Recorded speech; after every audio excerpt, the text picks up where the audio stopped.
Goodwill of New Mexico is the proud coffee mug sponsor for New Mexico Living. With a new season on the horizon, the New Mexico Philharmonic is gearing up to wow audiences yet again.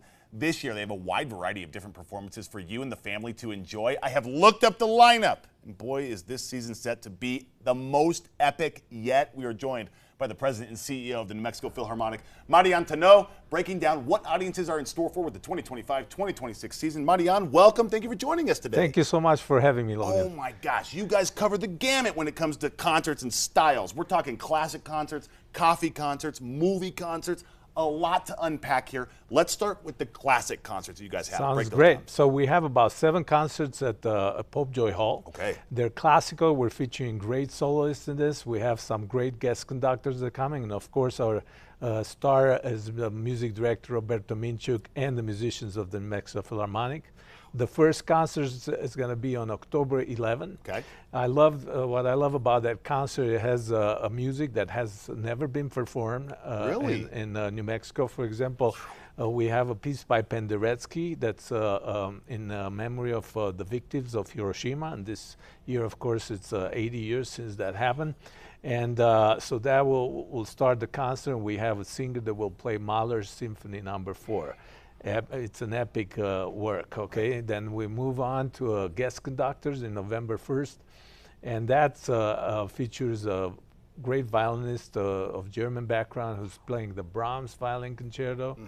Then we have a Canadian pianist playing Rachmaninoff and all kind of fun stuff in January and so forth. But one thing I want to mention, we collaborate with the New Mexico Ballet Symphony at the end of March, and we're presenting a great ballet to live music called Aladdin in the Magic Lamp. Wow. So we've continued this collaboration, and we'll finish the season with a great Karen Gomio, who's a star violin player, and so we're really excited about this season. Yeah, a lot of epic shows for you to check out and some world-renowned musicians as well, guys. Let's talk about some of these coffee concerts now. These are kind of more family-oriented, good for the kids to get them into the music as well. Talk to us about these coffee concerts. So the coffee concerts initially are mostly for people that don't work on a Friday morning. Okay. So retirees, homeschoolers, they come to those concerts and they have a great array of pieces. They're lighter in nature. Usually we're going to perform this year at the First Presbyterian downtown. And they're coupled with what we call the power concerts, which are concerts very affordable and meant to introduce families and children to the music. And that's music repeated from the coffee concert into the power concert. So the power concerts take place at the Emmanuel Presbyterian Church. It's in a community in Uphill. It's a beautiful church.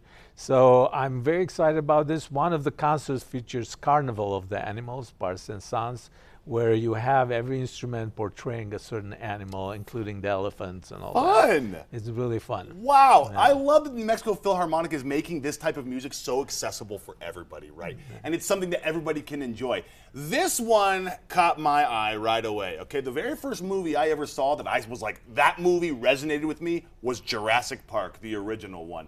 You guys are doing an epic movie concert based off the original Jurassic Park movie. Talk to me about this. This we started doing those a movie with live orchestra a few years back. Wow. And due to the interest from the audience, we chose to do Jurassic Park to start the season with. That's going to happen this coming month on September 27. What I loved about Jurassic Park, it's a movie. It's 30-year anniversary. And it's an epic score by John Williams. Okay, Yes. It's like you can't get any better than that. And I remember seeing that in theaters at the Yes. time, and it was a novelty because I just didn't expect that kind of excitement and trepidation Right. watching that.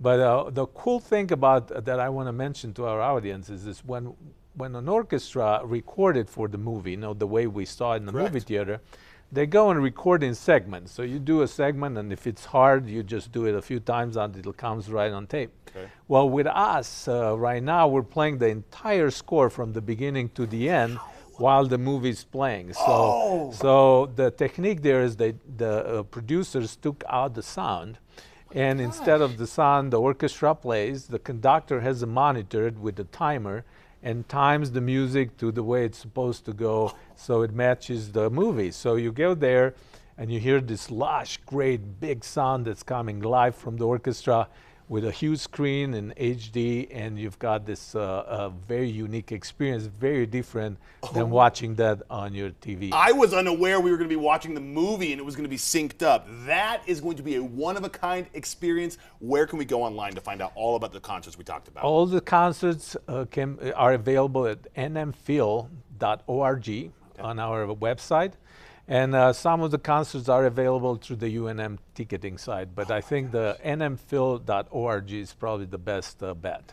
The New Mexico Philharmonic is bringing the heat for this season, guys. Do not miss out. So much for you guys to go see there. That movie concert, I have to go see that. That's going to be amazing. Thank you so much for coming in, Dave. Thank you, Logan. Absolutely. Pleasure.